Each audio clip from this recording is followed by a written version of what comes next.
Welcome to 2022 from Nassau, the Bahamas. I am Timmay. Timmay Bang. That's right. And from New York City by way of a Puerto Rican family, I am Bryan Fonseca, as Timmy likes to emphasize Fonseca. We are back for the first time in a month. Welcome to the Bahamarican boys. Welcome to Bahamarico. We are the Bahamarican boys. See, look, Rusty, I already messed up the intro. We had a little holiday. We had Brian's birthday. I had like 3 holidays in the Bahamas. We're back my birthday passed. Timmy had multiple holidays. I had 3 Kings Day, which was taken over by the insurrection, which we're not going to talk about on this episode. But we have our first guests in the history of the program. We're going to start bringing in more guests from the 5 Reasons Sports family. And today we have Ethan Skolnick and Greg Sylvander joining us. Yeah, bang the table, bang the table.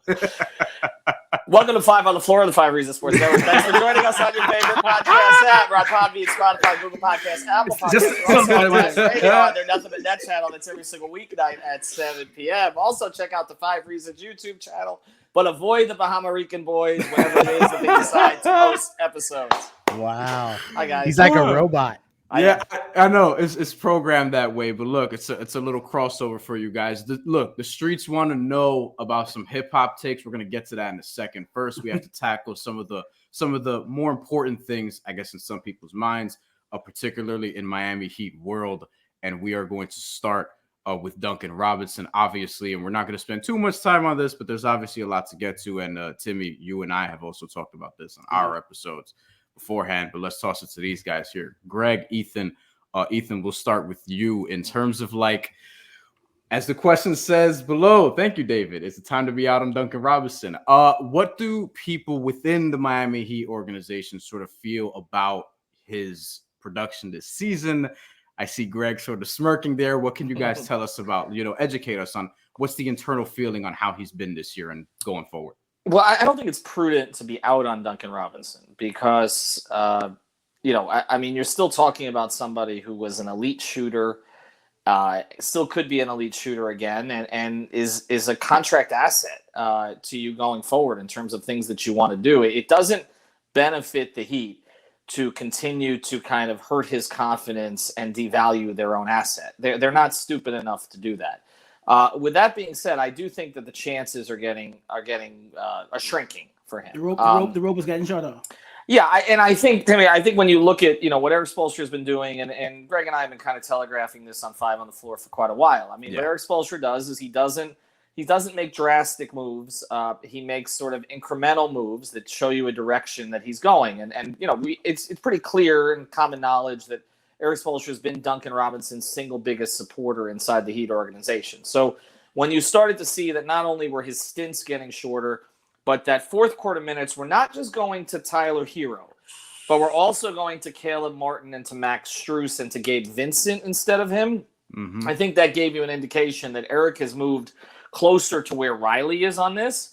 And so that when that starts to happen, the guy is probably not particularly long for the program, but it doesn't make sense to do anything right now. I know obviously that there were some in the network who were celebrating, Duncan being available for trade now as of the 15th, which is actually this weekend. But I don't think that that's imminent. I don't think his value is at a point where he would command, the kind of return that he might have commanded a year ago. And so why do something like that? I think there's one more opportunity coming for him, and Greg and I have talked about this too, which is Bam Adebayo's return to the starting lineup. It's pretty clear that Duncan Robinson plays off Bam better than anybody else on the roster. I don't think it's a coincidence that they are the 2 closest in personality on the roster. So I think that what we're going to see is that when Bam comes back, and no Lowry on Monday, so that changes the equation a little bit. When Bam comes back, I do think Duncan is going to get another opportunity. I just don't think, A, it's going to last a long time in games that he's not shooting well, and B, I don't think that starting opportunity is going to last for a long time if Duncan doesn't start to put some good games together. Not just one, but multiple good games together, particularly at home, especially because they are calling for so many games. And that was my point I wanted to ask Greg, like 9.8 points at home. Like, what happened to home cooking? Like, Does he rather the hotel bed over his own bed? Like, what's wrong at home for Duncan? Is he in his head? What's happening? No, you're right, because now we're talking 18 home games versus 22 road, so it's essentially pretty close to the same amount of games, and he's shooting 28.8% on 8 attempts at home and 39% on 9 attempts on the road. It's like, Kyrie can only play on the road. Can we do the thing where Duncan only plays on the road, maybe? But like, that tells me it's mental, and that tells me that this is where I'm at. And everybody has kind of pegged me as the Duncan hater in the last 72 hours for some reason, where it's funny because I usually was trying to preach the most patience there. Right. And kind of where I'm at is that this season, they're not moving him. There's not very many moves that make a ton of sense. I mean, I could probably come up with a couple that I would like as a fan, but it probably doesn't make a lot of sense, especially when you're this close to a 1 seed. Why mess with stuff and chemistry, etc. This is where I'm at. And I know I'm jumping ahead and I know I've voiced this, but just for your viewers and listeners, I just think at some point you're going to have to ask yourself, can we continue to pay a player who's underproducing like this kind of money when we're so top heavy as a roster? So eventually that decision will have to come to a head, but not now. And what will be interesting to see, because he is an asset, but you got a lot of guys on this roster that are showing that they are capable of producing and they want to be in those moments. So they have that mindset that I will kill you. So like, how do you suppress that but not depress the asset that is Duncan Robinson if that's ultimately all that he is? So that's a balancing act, better for Erik Spoelstra. That's why he gets paid the big bucks. Although we never know exactly how much. But right, I mean, that is true, yeah. But that's the thing. I mean, you're talking about a team of alphas. I mean, they have alpha personalities. It's a just dogs mentality for pretty much everybody but 2 guys. Duncan and Bam don't fit that classification. Now, their hope is, in talking to people inside the organization, that Bam is going to start to embody more and more of that going forward, because the shirt I'm wearing, this team's ceiling is Bam's ceiling, in my view. Okay. And so he's going to have to bring that. And I'm a little concerned about that. And we're going to get into that on an episode of 5 on the floor. And that's also my next question. Bahamas, I seeing what this team done over the last 6 weeks without him. I mean, Yurt has just been destroying rims. Dedmon has done what he's done. Caleb, can Bam really come in tomorrow and going forward into the All-Star break and be as passive as he was? Can he? I mean, can he? He might. I think that's the concern. I don't think none of this is about ability. Nobody's going to argue that Yurt or Dedmon or any of these guys have more ability than Bam. It's a question of mentality. It's mentality, not ability. Okay, and that is an ability ultimately. Like that defines you in terms of being a superstar. And if you see, to me, if he's just watching Yurt, okay, Yurt is unpolished. Yurt needs work, particularly on the defensive end. Yeah. But Yurt is going 100% all the time in a different way than Bam is. Nobody questions Bam's effort. That's not the issue. But Yurt, everything is to the basket, to the basket. And so if you're Bam watching it, I think that you have to say, okay, why can't I? Because if he does that, he's going to be more effective than Yurt is, because he's simply better than Yurt is. And I can see a dynamic forming here, because right now it's all Duncan conversation. And like you said, Greg has been painted as the anti-Duncan. Sean Rochester probably correctly has been painted as literally Duncan. Yes. But we'll give Sean a hard time for that, because I greatly respect Sean's views on this stuff, and he has a very definitive point of view. And some of the stuff Sean's talking about is right. I mean, the argument that Strus is better defensively than Duncan, I think, is a pretty specious argument. The argument that Strus gives you more offensively overall than Duncan, I think, is a very legitimate argument. Okay, and that Strus can contribute to you offensively even on games that he's not shooting the ball well, and he doesn't get in his own head, and he's more of an alpha clearly than Duncan is. And they're also, and to me, this is the single biggest thing on that before I get back to the Bam thing, is that Jimmy seems to really enjoy playing with Strus. I'm not sure that's really the case with the other guy as much. It doesn't come off like that. Okay. I was wondering that. Yeah. And part of my whole thing with the Strus Duncan thing in particular, and I want to ask if I have a question about Duncan after this, but with Strus and Duncan in particular, and them coming up as players, remember, Duncan Robinson is somebody who came from the Division III level and was always this sort of role player, this shoot a 3 or bust sort of role guy that you would plug in. Strus was a Division II guy, then moved up to DePaul and had an offense built around his skill set in college and was developed in a different way. Like, I don't think as it's did a question. As did Gabe, and honestly, as did Caleb. You're talking about three guys who were the man? Scorers. Who were the man? Yeah. And by the way, Omer Yurtseven was one of the best prospects that we had in the country when he was coming out, went to North Carolina State, then transferred to Georgetown. Timmay and I talked about, I saw him at Georgetown a lot because he used to come in Madison Square Garden a lot. And Patrick Ewing would say, like, very few people can guard him. He just has to realize that and just be aggressive with it. And it seems like the Heat are sort of getting that out of him little by little. My question about Duncan before we move off this, though, is this. The extension in particular, I was not part of the Five on the Floor family yet, so I wasn't around to sort of voice my opinion, but I was surprised that he got 5 years, never mind the number. Were the Heat sort of bidding against themselves there? Like, was there another team that was going to come in and offer him a big contract via sign and trade or whatever the case may be? Like, I feel like they didn't need to give him the deal that they did, but why did they? Greg, you go on this. So there's a couple things. One, there was no reported teams that he negotiated with. So it sounded like Miami kind of made this offer kind of just setting the market. And the key to the entire offer is that obviously he has an ETA in 25-26, but here's the big one.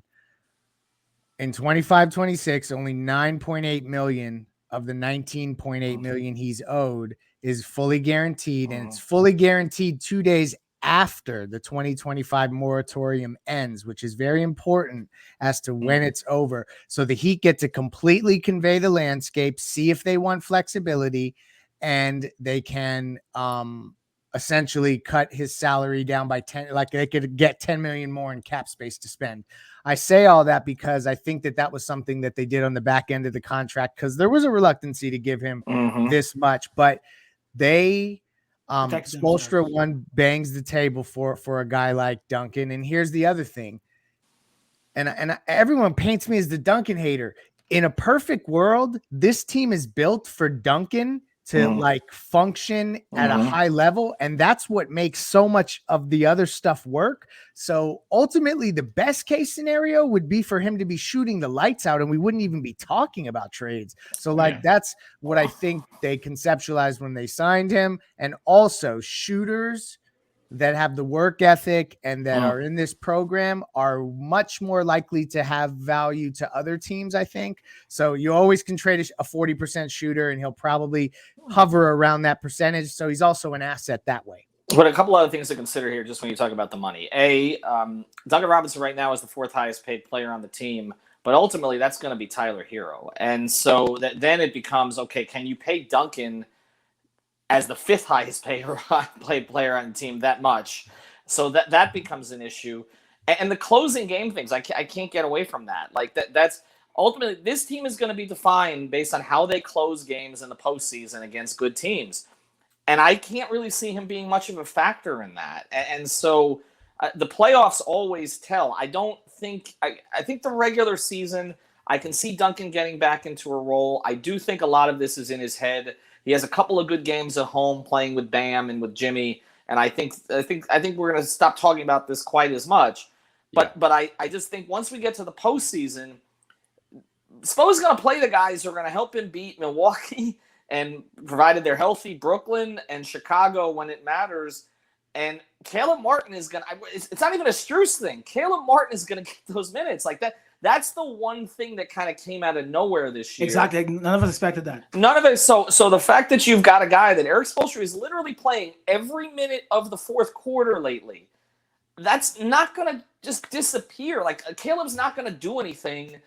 His style of play, he's not going to do anything that is going to put him in the doghouse with Spoelstra. Like there's not going to be any games we come out of and say Caleb just did cardio. Right. And that unfortunately is what it's looked like for Duncan at times. And look, I'm a Duncan supporter. I'm not, and as is Greg. Okay. I mean, this whole thing has gotten painted in a completely ridiculous direction. There are people on Twitter who are just outlandish about that. It's the same thing with Tua or any of these other guys. It's just like they just have a one note thing. I got this one guy who's, by the way, it's the funniest thing because he's a Tua truther, but he's a Duncan hater. It's the weirdest thing. And so this guy, he comes on, his name's Alex. It's not Dono, but it could be. He comes on here actually, he's not a truther. He doesn't like either of them. But he comes on every single time. Jimmy Neutron, $90 million. Jimmy Neutron, and I'm just like, I'm like, okay, can we just a game like last night, okay? Yeah. And by the time this airs, it'll be 2 nights. 2 nights, yeah. I mean, when Jimmy and Kyle shoot Two like for they like shot, 19? Yeah. right? Duncan Robinson is not the primary issue. Correct. Okay? Jimmy and Kyle have normal games. The Heat beat Philadelphia. It's just that simple. Okay, so I think we're making too much of this in some regard. I don't think they're as concerned, but I also know, and we talked about this, they weren't entirely aligned on this one.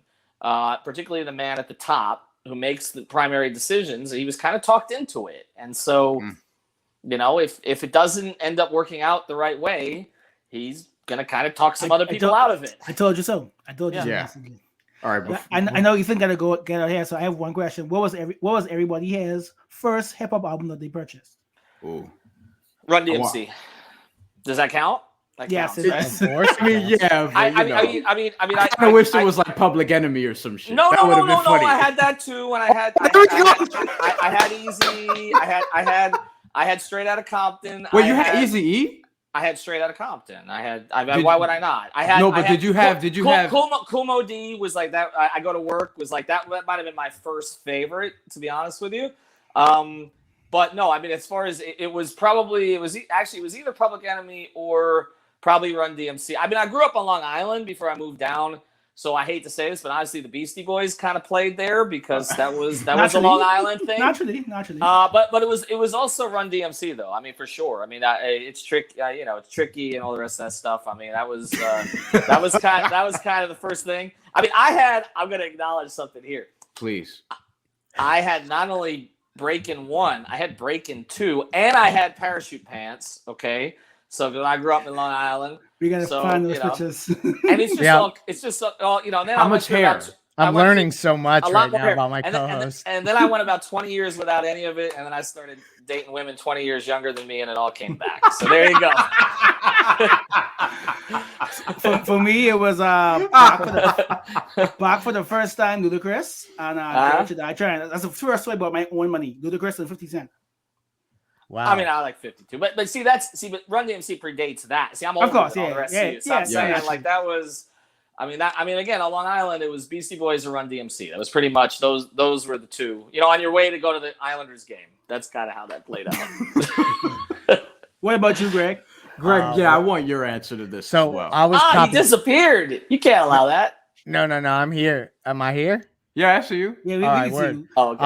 I can see you now. I was a cassette purchaser, and I was a long-standing, like the last dead CD purchaser. Like I was the last one to transition because I love my CD book and the whole deal, right? So but with cassettes, you said hip hop specifically, correct? Yeah. Yes. Because when I grew up, I was really into Michael Jackson, so that's the stuff I owned first. The GOAT.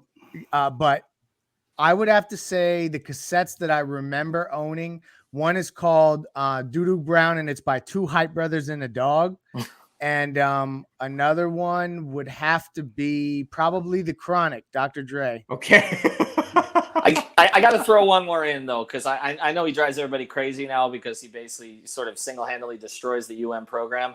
But I was a big Uncle Luke guy, too. I will acknowledge that, which is why one of my best friend, okay, he's now up in Chicago, Indian guy, 6'6", okay, he's, he and basically he pledged this like very, very, for some reason, we all pledged the same fraternity, like 20 of us. We all ended up in the same fraternity, Jewish fraternity.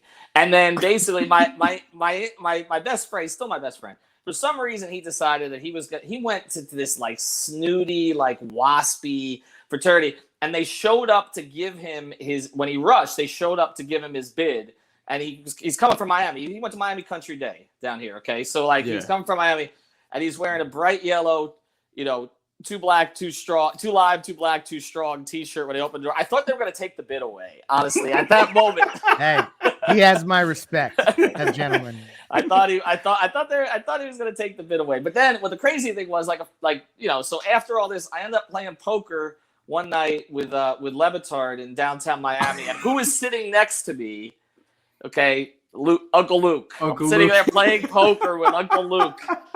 It's a bastion of foolishness from my youth. So there you go. When I was a little kid, I went up to Uncle Luke and Warren Sapp and asked for their autographs on the back of my Miami Heat ticket stub, and they both were cool about it. Warren was cool? In that moment, I very well could have gotten Derek Warren Coleman was the slapped biggest me in the dick back I of the ever head. interviewed. So. Seriously, in 30 years of this, Warren was the worst interview subject I have ever had. Well, ever. Derek Coleman slapped me in the back of the head that same day, so it didn't all go. There you go. Worst interview subject you've ever had was wow, that's a Warren said he literally. I went up to Tampa because at the Miami Herald we were doing a story about the great defensive lineman of UM's history, right? Yes. And he was up in Tampa at the time, so I went up there with Jason Cole. We set up an interview with Warren, the whole thing. Like we brought a photographer up, we set up a whole set. And he got pissed at me because I was just scribbling some notes during it and literally just walked out. Blew up the whole damn thing.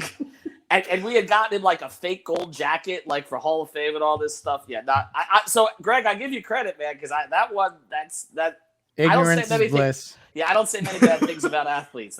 He was the worst I've ever dealt with. Worst. Mine was Patrick Beverly, but the story is not as good as that one. That was actually only from a few years ago. But yeah, I wanted to ask him about guarding D'Angelo Russell, and he, for whatever reason, just didn't want to answer my questions. He was really dick about it. Yeah. See, I've always liked Pat, but there you go. It was Patrick Beverly, and Paige Van Zandt was the other one. That's another story for another show. Okay. What was your album, Brian? My first one that I purchased with my money, I don't remember if I bought Stillmatic with my money, but I did remember buying Stillmatic. I'm pretty sure it wasn't my money because when it came out, I was like 7 years old. But yeah, Stillmatic was the first album I remember having. But we have a nice question. Ethan, how much time do you have left? I give you 3 minutes. Go ahead. Okay, so let's do a little bit of hip hop, this or that, because David has had it on the board for a while, and we've kind of just been glossing over it. I'm going to start us off because I do want to know. You don't have to do much elaboration here, and this is for everybody in the room. So Timmy, you get to answer these as well. But I'm going to start off simple before we have. We're gonna have some more serious breakdowns that I think Greg may only be around for, because Greg, I have a lot of underground hip hop this or that's for you, so we're gonna get into that. First, I'm gonna start off simple, and because this is a Miami-based network, Rick Ross or Trick Daddy? Let's start there. Rick Ross. Without hesitation. You know why? Because if they played that "Take It to the House" one more freaking time, seriously. Take it to the house. Take it to the house. Oh my God. It depends. So, seriously. I'm just gonna dive right in here. It depends on when. If you're talking about, like, there was a moment where Trick was on fire in Miami in a way that no other artist will ever be on fire in Miami. Like when that 1990 the what was it, 1-800-Thug.com, yeah. And like there was a run there where he was something, but Rick Ross's longevity and his ability to pick beats, I think, should not go undersold. And in terms of like just keeping Miami on the map, it's Rose. So I go Rick. But I'll say this: you gotta hold it against Rick Ross that he wrote that song for Dwayne, because that was not good. Remember that Dwayne, the whole retirement. You could tell that he wrote it Yeah. because Dwayne kind of rapped like Rick Ross a little bit. That was not good. That was not good. I mean, even I could discern that. That was not good. I think Dwayne wants to forget that. I think that's like some other things Dwayne's gotten. That's like the Chicago years for Dwayne, or the Cleveland years. I know our producer has a surprise question he wants to spring on you guys. Eversol? Lil Baby or the Baby? Lil, no question. Is that even a question? Yeah, I would go Lil Baby, but I don't really listen to either of them except for if they're featured on an artist's album that I do listen to. I would never check for either of their albums ever. I won't listen to either of their albums straight through. Same. But I will say this. Can I ask the Heat something on this? Because I appreciate the fact that the music's better there than it is at Hard Rock, where basically they're still playing like Leonard Skinner. Okay, so like I guess that's their demo because that's the last time the Dolphins won a playoff game. But here's my thing. Okay, is it possible to bleep a little bit on Lil Baby, particularly when I have a 7.5-year-old with me? Is that possible? Like seriously, like playing On Me. Okay, I'm playing On Me. I mean, if you know the chorus. Like, weren't you at the Panthers game where Kodak was doing his thing? Well, yeah, I was across from that, and I took the wrong video, but apparently he wasn't really doing his thing. So I don't know. He actually was just getting a little dance on, but wow. Yeah, that's. I mean, from the angle, I understood it, but I'm just saying, like, I mean, it could bleep, right? Like, it could bleep a little bit. There's 7-year-olds out there. I have a really good one here. Well, before Ethan has to go, your Desert Island album. So you're trapped for 2 weeks. You pick one album. Castaway, Tom Hanks. You only have a volleyball.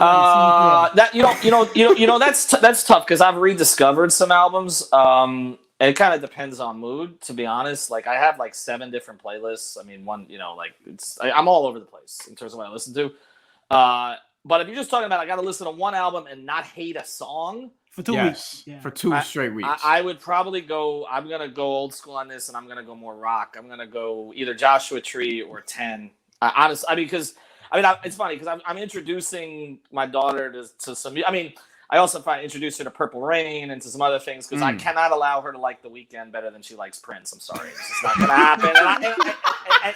And I don't mind The Weeknd, but like no. I mean, to me, Prince is over MJ. So I'm like that's where I'm at with it. But no, but it's funny because I just started playing Joshua Tree for the other day. I'm like, what? This shit's still good. Like, I mean, they went totally the other direction, and I hated the whole track that Bono got full of himself and the electronic music. But if you just listen to that album, like that was and probably and there's a couple Foo Fighters albums in there too. If I'm gonna go the rock route, I mean, the Best of You is my favorite song because it's if you know my experience with relationships, there's a couple lines in there that I love. I needed somewhere to hang my head without your noose. That's kind of like that's Dave Grohl. Like he but yeah, I mean, I would say probably that's sort of safe. Like, there's nothing I'm gonna have to like skip on that. I mean, Plus, I don't listen to hip hop. If I'm alone on a desert island, like, what am I gonna do with that? Like, if you could choose a hip hop album though, what would it be? Drake would annoy the F out of me after a little while. That's his small doses. Honestly, I like the latest J. Cole, to be honest. So I mean, I just was playing that about an hour ago before the podcast. Yeah, and you know what's funny about that is I don't feel like any songs from that are necessarily going to be considered classics, but it's just like the beginning to end of it. I think it's because it's the basketball theme, and I think maybe that's why I roll the with underdog, that. Like he. Yeah. I mean, was it Pride of the Devil? Like that to me, like that's the best song of the album. But like, or Amari, either of those two. But Amari, that's mine. But I could listen to that one and not get sick of it. I mean, there's some stuff that I have. I will say this: my entire '80s hair bands phase, no. Like Greg talked about the CD stuff. Like I have a lot of those. Okay, Motley Crue, girls, all that stuff. I never bought Poison. I will say that. I never bought Poison. I never bought Warrant. Okay. If the hair was too long, I wasn't buying it. But there's some Def Leppard in there. I will say that. And I don't know that I want to listen to Pour Some Sugar on Me too much on a desert island either. I mean, again, what are you going to do with that? Like See, you putting qualifications on this. Really, it's only 2 weeks or it's the rest of my life? Because when I go in the Heat locker room, I always ask them, you're stranded on the rest of the on an island for the rest of your life. I literally go ask every Heat player that. They love it. So answer 2 weeks and then answer for the rest of your life. Because it might be different answers. Oh, for sure it would be. Because for like 2 weeks, I mean, truthfully, let me just go see what I'm really diving into right now. I could make it there the next 2 weeks if I just went and sat and listened to the new Russ album, Chomp 2. I could do that for the next 2 weeks. I could do that. That's fine. Okay. But like, if you're talking about for the rest of my years, like I gotta choose one. Yes. That gets difficult. I would probably say, oh man, this is difficult. The anticipation. See, because I have a lame answer to this. Probably the Black Album. Black Album? Okay. Woo! That's interesting. Just because let me tell you why. I don't think it's the greatest hip hop album of all time. I wouldn't go there. Although there's a case to be made about it. A commercial case. It's that my favorite Jay album, though. It is my and there's a Jay lot album. of different sounds sonically, like he goes into different directions, so that if I was there for a really long time, I could like tap into different emotions and stuff like that. It's hard for me to not go Aquemini and AT-Aliens. I'm an outcast. Like I'm biased to just say Aquemini for all of these because like I'm still finding stuff on Aquemini now, and it came out in 2001 or 99 or whatever the hell, 97. 97, yeah, so I was gonna like, say 90s. I have an Aquemini question, but we'll get to that later. Can I throw in one more before I go? No, sure. Not on the one I would listen to. You should have asked what would force us to blow our brains out the fastest. Oh, please. And I can tell you, if anybody, seriously, I'm not surviving 10 minutes if you bring Imagine Dragons with you. I'm just not. I don't mind them. So you didn't like when didn't the Heat use Jungle for an intro? Right? That is, and look, there's a couple of them my daughter's saying that I like, but I mean, seriously, you play Thunder and I'm diving into the water and I'm finding an alligator. All right? Like that's really where I'm at. Also, not the happiest with Olivia Rodrigo right now, but that's I understand. I understand. I mean, I mean, you're a traitor. It's enough. But that's where we're at. So Yeah. I mean, Timmy. who like? Can I ask a question before? Who likes Imagine Dragons? I don't know. So like, what is their audience? I don't in understand. their defense, Kendrick Lamar performed with them live. I understand that was and insane. he went absolutely That was insane. It was it gave me chills down my spine. Then they put it on Spotify. I ride around in my car to it, but Kendrick is on it, so that's hard. It's like he can make anybody good. That's like putting seriously, that's like putting, having Braun. Well, Braun doesn't make everybody better, but that's like 10 years ago. Yeah, 10 years ago. Yeah, it's Gretzky. Okay, I'll give you that. Okay, he's like that. I mean, he can put anybody, but oh man, God. I mean, that's rock. Like now, that makes me feel old that people listen to that crap. Honestly, it's just like I'd rather listen to Katy Perry. Honestly. Wow. There's a lot of clippable stuff from here. Yeah. Oh my god. We can have a good time. Timmy, what's your Desert Island album? Because mine is Illmatic, and I don't think that needs much elaboration. We know, Brian. We know. We're from New York. We know. Yes. For 2 weeks, it'll be Section 80 by Kendrick Lamar or Aquemini. For the rest of my life, it'll be Thriller. Thriller. Okay. Yeah. Really? More than really? Ready to Die would be on the short list for me. Like I literally can rap that album front to back, every single word. Illmatic close as well. There may be a couple of spots where I would mess up. You're missing out. Greg, you're missing out on Cool Mob D. I go to work. Listen, you know what? We're gonna play that as our intro. Everyone in the world watches all these series. Everyone's always like, did you see the latest thing on Netflix? I don't watch any of that shit. I sit in my room and I have headphones on. Sorry if I cursed and that's not allowed. That's fine. I curse come on. I curse and all I do is listen to music. Like when I am not, I listen to music or meditations. Like I don't watch TV. Sorry. I respect it. I totally respect it. Last question before Ethan gets out of here because the game is over. Rank these Miami Heat intro songs. This should be good because I want to hear both your thoughts on this. In the Air Tonight, Shut Up, the one they're currently using. Let's Go, the Lil Jon and Trick Daddy one. I Got the Feeling. No. And Seven Nation Army. No. Oh God, no. And I liked that song for the first 3 million times it was played. No, it's In the Air Tonight, and that's it. Yeah. Phil Collins. I'm sorry. Yeah. Just discard the rest of them. I mean, not the Little John. No. I like the current one. I like that they went back and found the Trick Daddy one. Better than any of the other ones you mentioned. Yes, but In the Air Tonight. But it is In the Air Tonight, and that is the end of the conversation. There's no place else to go with that. There's some things Phil Collins did that I'm sure he regrets. What the hell is Sussudio? I don't understand. But that song is literally perfect. It is perfect. It's the perfect Miami song. Yeah. It's a Miami Vice song. Yeah. It is perfect. They never should have changed that. That gets you more hype than anything else. Actually, they went for a while with 8 Mile. They went. What do you call it? The Eminem song. I mean, they went with that. I thought that was better. The only time that really didn't work out was when Ira decided to write an entire 800-word column, sort of mimicking Eminem's style during it, and I was like, okay, that was a poor choice. Ira, don't do that. Stay in your lane. This is news to me. What was the backstory on that? Behind the paywall. Just lose yourself, right? That's all I gotta say. just use yourself with the All right, I gotta go put on a sport coat Yes. and like pretend to be professional on Channel 7, guys. Good luck Yes. with that. there We're you gonna go. we're gonna keep Greg here for about 10 I minutes. go to Thank work you, like a Ethan. doctor. There you go. Okay, continue. Have a good night, guys. Thank you, Ethan. That was Ethan Skolnick. You know where to find him, obviously, if you're a fan of this network. So Greg, speaking of Eminem, sorry, Brian. Yeah. Who had the better verse of Renegade, Greg? Royce or Eminem? Oh, wow. Eminem had the better verses, but Jay-Z's verses, like for the people who clown Jay-Z's verses, it's totally ridiculous. If you actually sit down and write those on pieces of paper and see the way that he flips words and connects the different bars and how they all intersect with each other, it's really, really, really well crafted. But Eminem did things on that record that were he spoke to people and he also did it super lyrically. So it's like, I don't know. I just don't know how you can give the nod to Jay. Yeah. I had to hustle back to the wall, ashy knuckles, pockets filled with a lot of lint, not a cent, got a vent. Like it's just crazy. I think that if that were to happen now, it would be received differently too, because I think Eminem was just so.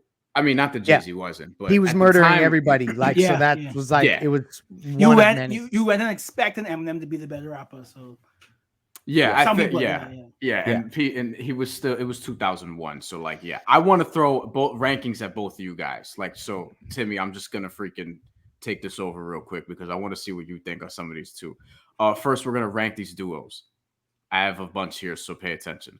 And this is my New York bias showing, but I love all these guys. Rank these duos: MOP, Mobb Deep, Helter Skelter, Black Star, or Gangstar. 1 to 5. Oh my gosh. Yes. Wow. Okay. So MOP is going to be last. Okay. And I mean, no disrespect. Second to last for me. I've had this guy the last. Who's you've Helter Skelter last? R.I.P. Sean Price. I love Sean Price. I would say that there's no way that you can't put Mos Def and Kweli towards the top. Like it's kind of difficult. Like, are we talking about just what they did together or together? So the problem with that is like Black Star has one album, and there's been a rumored second album for several years. It's there. They just don't release it. Like Q-Tips, I mean not Q. But Q-Tip actually heard this. It exists. I won't overcomplicate. I won't overcomplicate it. So you top 5. So Black Stuff is my best. Say them all again, just so that I have them top of mind, and then I'll breeze through this quickly. MOP, who you put 5th. Yeah. Mobb Deep, Helter Skelter, Gangstar, and Black Star. Okay, we're going to go Gangstar, Mobb Deep, and what was you said Helter Skelter and Black Star. And MOP, who you put 5th. And Gangstar. So you put Black Star, and then Helter Skelter, and then MOP. So you went Gangstar. Yeah. Mobb because Deep. Just ultimately all of a sudden out of nowhere, Moment of Truth just jumped in my head and I can't bet. I mean, what am I doing here? Am I going to bet against that album? Although growing up, I will tell you that like the younger me would have said Mobb Deep because like the Infamous and Hell on Earth, I know every word to every song. So it's like for me, if you really came to my innermost self, I would probably put Mobb Deep at the top. But I'm trying to be, I don't know, like that's such a classic. Trying to be a radio host, trying to be unbiased. You're right. No, so bullshit. That's all bullshit. Mobb Deep is 1. Mobb Deep is 1. I'm putting Mobb Deep 1 too, but that fits my as people say around me, my aggressive personality. I'm gonna go Timmy. I'm gonna toss it to you now, but I'm gonna go Mobb Deep 1, and Gangstar 2. Yeah, then Black Star, Helter Skelter, MOP. But I love MOP also. I think they're very underrated. Black Star, Mobb Deep, Gangstar, MOP, Helter Skelter. Helter Skelter last. R.I.P. Sean Price though. He's one of my favorites. Yeah. Let's see. Rank these 90s verses. Nas on Verbal Intercourse. Big Pun's first verse on You Ain't a Killer. Inspect the Deck on Triumph. And Andre 3000's last verse on Aquemini. My mind walks in bands, floats the wind, counted. That's the one. Andre Band, welcome to the Lion's Den. Original skin, many men comprehend. I extend myself so you go out and tell a friend. Sin all depends on what you believe in. And faith is what you make it. That's the hardest shit since MC ran. Alien can blend right Number through you, one. what you can. You Look too. again, Number one. 'cause I swear I spot one every now and then. Number one. It's happening again. Wish I could tell you when. Andre, this is Andre. Y'all are just gonna have to make amends. Probably the best 12-bar verse ever, maybe. So I'm guessing you put that first. What were the other ones? Sorry, expect the deck on the Triumph. fact that you picked that verse means like we're on the same page. Look, Inspector Deck's verse is super dope, but I Triumph, Inspector Deck on Triumph, Big Pun's first verse on You Ain't a Killer, and Nas on Verbal So Intercourse. that's I Shatter Dreams Like Jordan. That verse. That's the harsh realities of life. That one. Got it. Okay. Yeah. And then Inspector Deck, Bomb Atomically. Yeah. And what were the other ones? Sorry. Sometimes I have to. And Nas, it's only 4. And Nas Verbal Intercourse. Through the lights, cameras, and action. Yeah. No, I love that verse. So I'm definitely going Andre's verse first. I'm going to go with Verbal Intercourse second. Yes. I'm going to go with Deck, I guess, third. Yeah. And then Big Pun's You Ain't a Killer last. Pun, yeah, and that's only because there's other verses that Pun does that I think are just absolutely underrated. Like I don't think people understand how good he was, and it's not on the songs you would expect. Yep, I say it all the time. So that's kind of how I'd have it. Capital Punishment is one of the only albums that executes skits really well. There's a lot of them, but they're executed really well, and that's hard to do. Timmy, how do you rank those 4? I know you have Aquemini first. Exactly. Yeah. Oh yeah. Aquemini, then Deck, Aquemini, then Nas, then Deck, then Pun. I think I agree. I want to put Verbal Intercourse first. I ain't gonna lie to you. We know. Nas I'm not gonna show my.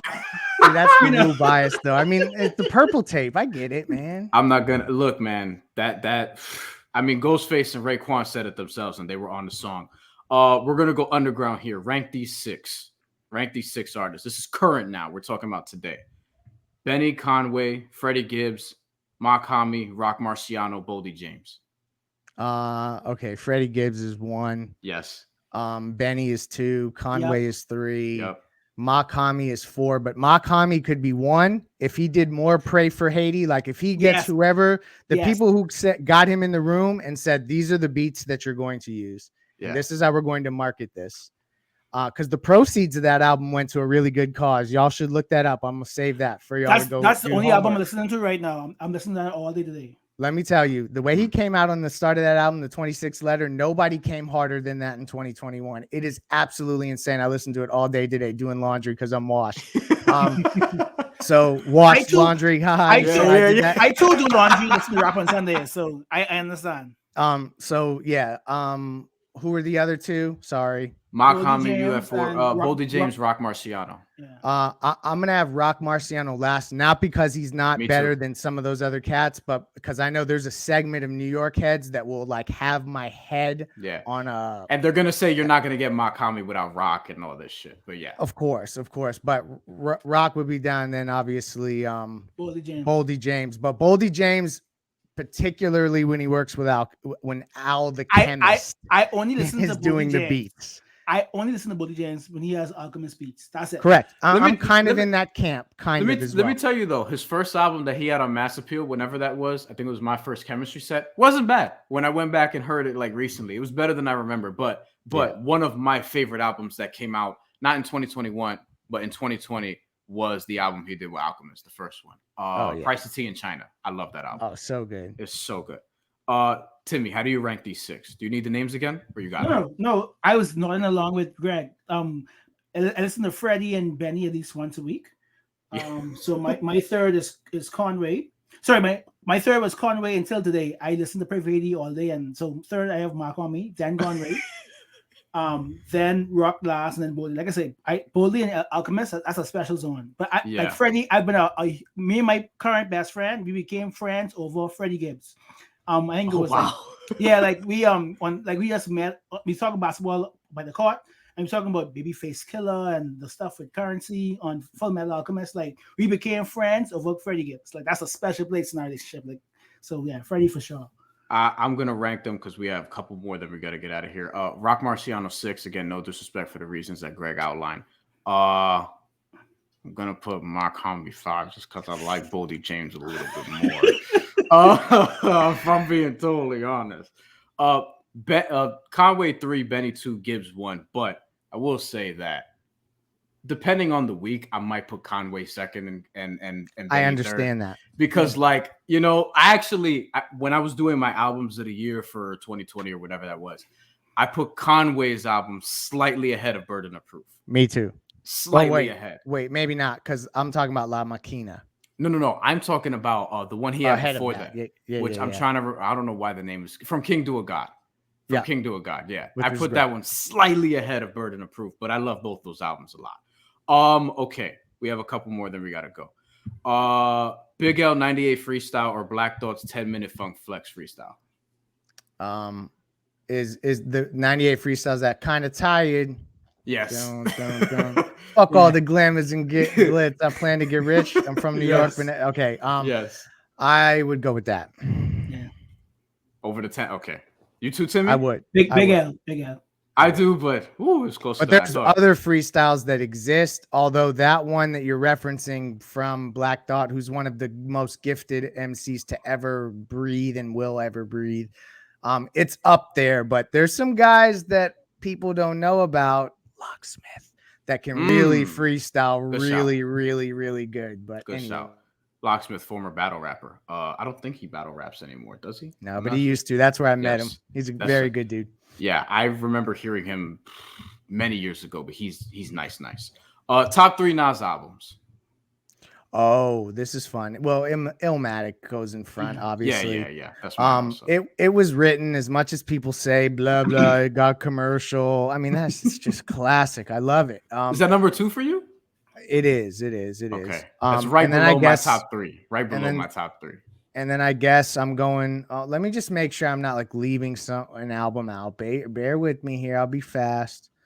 How about you go, Brian? While he looks. I have Illmatic 1. I have Life is Good 2, which surprises some people. Yes. I actually didn't think you would bring it up. That's one of my favorite Nas albums. I love Life is Good. It's one of the most underrated hip hop albums in my lifetime. Excuse me, I misspoke. Underrated. Life is Good is so good. And I think it was the second best album that came out that year after Good Kid, Mad City. And then third, I have Stillmatic. But God, if I keep listening to Magic. So I'm going with the first 2 I mentioned, Illmatic and It Was Written, just because they're so stamped in my mind from growing up. And then Life is Good would be the third, with Stillmatic like creeping right next to it. But the things he did on Life is Good was just like, to your point, and just Locomotive in general. I was like, oh no, Illmatic's back. Yo. Yeah. I mean, look, when he did some of the shit he did on Magic with Hit Boy recently, like that. Yeah. That's another one I could go 2 weeks, because like anything new that I still am marinating on and sitting with quietly, I could go 2 weeks with it. Like that's why y'all probably like looked at me funny when I went with Russ Chomp 2, but it's just I'm dissecting that right now and like taking it in. So I could do that for 2 weeks. You know, it has a lot of replay value, and it has a lot of. He got great verses from like out of Snoop Dogg. You know what I'm saying? Like he got good stuff out of crits on the same song. It's like that's fun for me, you know, to see like different artists like play off each other and that kind of thing. Timmy. So for me, you know, my island bias, I actually really love This Relatives. That's 4. This Relatives. Oh yeah, good shout. This is on number 4. This Relatives. For me, it's Stillmatic, Life Was Good, and It Was Written.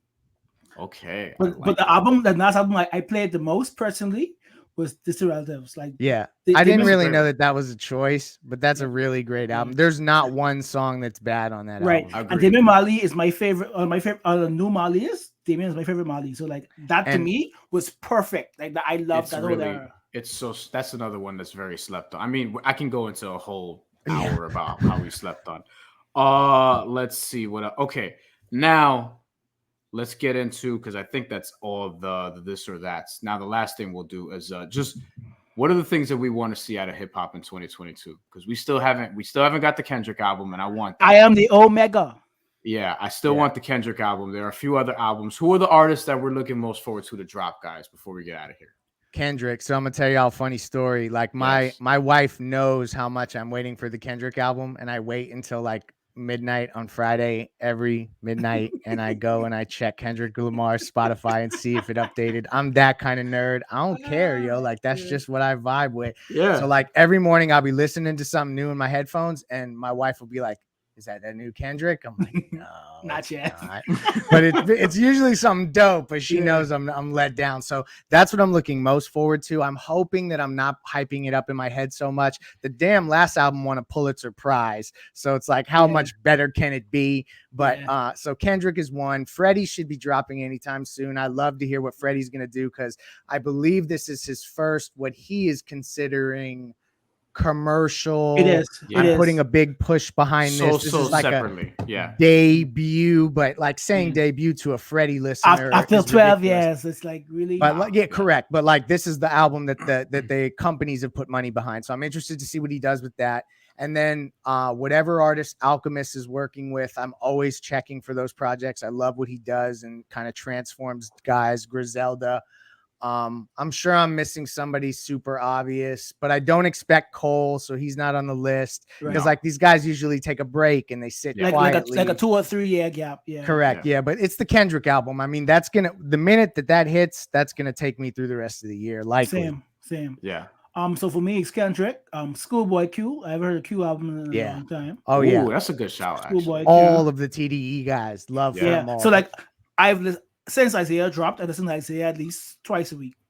So start Q, Gibbs. I Nas said KD3 is coming this year, so I want to hear King's Disease 3. I wouldn't mind if he relaxed though. You know what I mean? Like, he's giving us a lot of heat lately. Yeah. Schoolboy Q is a good one. I would also throw J Rock in there too, since we're talking about Rock. And I also think it's time for a new J album. Jay-Z, okay, he's on my short list. Yeah, Royce, I would take a Royce album this year. We got 2020, we didn't get a 2021, so I love Royce. So the main, so we had, shameless plug, we had Static Selector on my podcast not that long ago. This was like a year or so ago, and he was telling us about the Joey Badass album, which we still have not gotten. We did get a single the other day called The Revenge. I think Greg didn't really like it. At first listen, but I honestly, the minute I hit send, I regretted that because I'm not that guy. I like to sit with stuff for a while before I actually talk about it. But initially underwhelmed. He performed it here in NYC, like at City Field or something like that. I don't remember what the festival or concert or whatever it was.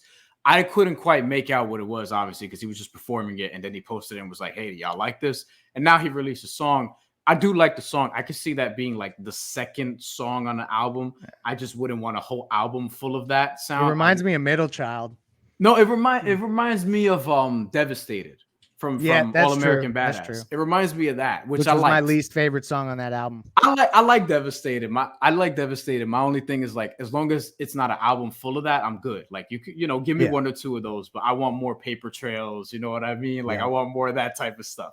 But Joey Badass is the one, and Static Selector, from what he said, he's like, look, he's very meticulous, and he's been changing up this album so much. And I kind of tell him, like, yo, just drop it.